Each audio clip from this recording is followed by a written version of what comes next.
తెలంగాణ రాష్ట్ర వ్యాప్తంగా రేపు జరగబోయే బీసీ బంద్ కార్యక్రమాన్ని తెలంగాణ రాజ్యాధికార పార్టీ అధినేత తీన్మార్ మల్లన్న ఆదేశాలతో కార్యకర్తలు ప్రజలతో కలిసి తెలంగాణ రాజ్యాధికార పార్టీ పాల్గొంటుందని తెలంగాణ రాజ్యాధికార పార్టీ రాష్ట్ర కార్యదర్శి ఉమ్మడి నిజామాబాద్ ఇన్ఛార్జి ఆకుల హనుమాన్లో మీడియా సమావేశం నిర్వహించారు.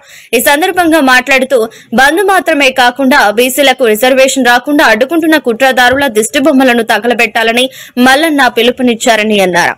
బీసీ వాదాన్ని భావజాలాన్ని ప్రజల్లోకి తీసుకెళ్లి చర్చగా మార్చడం కొరకు అందరూ ఈ బంద్ లో పాల్గొనాలని విజ్ఞప్తి చేస్తున్నట్లు చెప్పారు. కార్యక్రమంలో తెలంగాణ రాజ్యాధికార పార్టీ కోరుట్ల నియోజకవర్గ ఇన్ఛార్జి జోరిగే రజిత శ్రీనివాస్, కోరుట్ల నియోజకవర్గ యువజన నాయకులు అమర్ పాషా, భీమన్న, ఆకుల అంజయ్య, గోనెల రాజారెడ్డి, ఆకుల అజయ్, ఆకుల శ్రీనివాస్ పాల్గొన్నారు. రాష్ట్ర ప్రజలకు నమస్కారం తెలియజేస్తున్నాను. నేను తెలంగాణ రాజ్యాధికార పార్టీ రాష్ట్ర కమిటీ మెంబర్ను, అలాగే ఉమ్మడి నిజామాబాద్ జిల్లా ఇన్ఛార్జ్ను. నా పేరు ఆకుల హనుమాన్లు.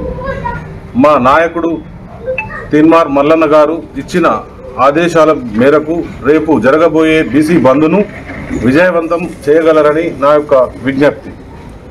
దీనికి విద్యా సంస్థలు, ప్రభుత్వ అధికారులు, ప్రభుత్వ ఆఫీసులు అన్నీ స్వచ్ఛందంగా బంద్ చేసి బీసీ బంద్ను విజయవంతం చేయగలరని నా యొక్క మనవి.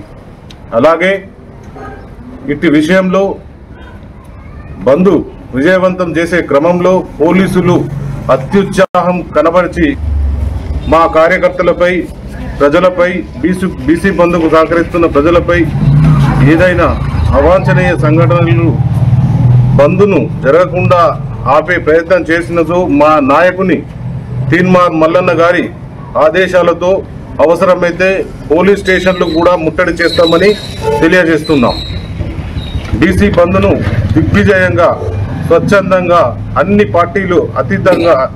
పార్టీలు కలిసి బీసీ బంద్ను బంద్ చేసి ప్రతి మనిషి నోళ్లలో ఈ బీసీ బంధు ఎస్సీ, ఎస్టీ, మైనారిటీలు అందరూ ముచ్చట పెట్టుకునే విధంగా మల్లన్న, జై జై తీన్మార్ మల్లన్న, జై బీసీ, జై బీసీ.